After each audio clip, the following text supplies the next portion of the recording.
What's up YouTube? It's Matt here again from FilterGrade, and today I'm going to be showing you a little tutorial on how to set up back button focus on the Nikon D750.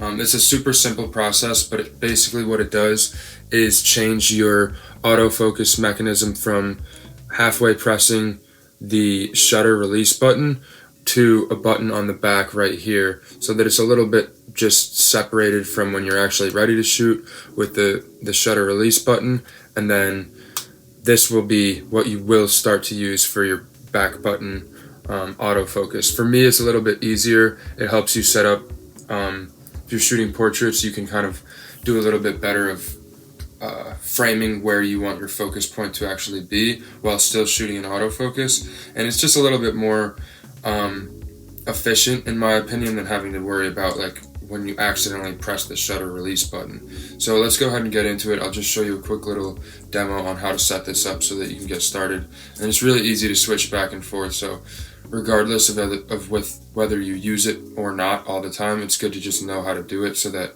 when you're ready to switch to it or when you're ready to switch back to normal mode, you can kind of go ahead and do that. So let's go ahead and get into it. Alright, so to set up back button focus, what you're going to do is make sure your camera's on all the way. And then from there, go ahead and click on the little I for information on the bottom left. Once you get here, you're going to see all the way at the bottom, assign AEL AFL button. This is the autofocus button. Go ahead and press that. Once you're in here, you press again to get into the menu, and then scroll down where it says AF on. And then you're going to go ahead and go into your main menu. Once you get in here, now when you do your regular halfway press on the shutter, it's not doing anything to the focus system. But now if you click on the back button focus right here,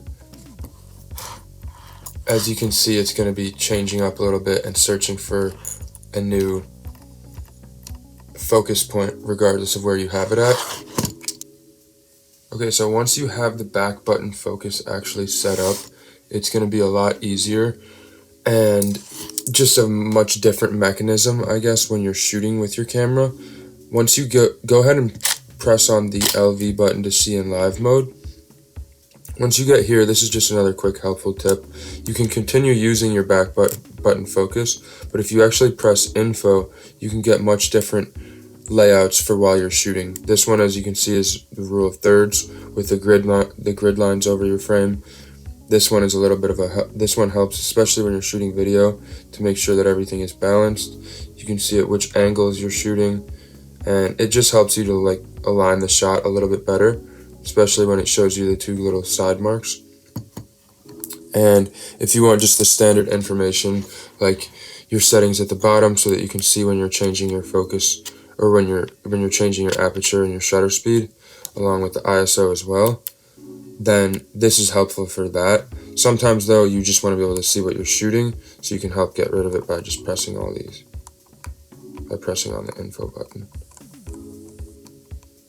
Normally I like to have the grid on there just to help me with a little bit of the layout of the composition of the image. Sometimes I will use this when shooting for video, although when I'm using it for photo, sometimes it almost feels like it's getting in the way.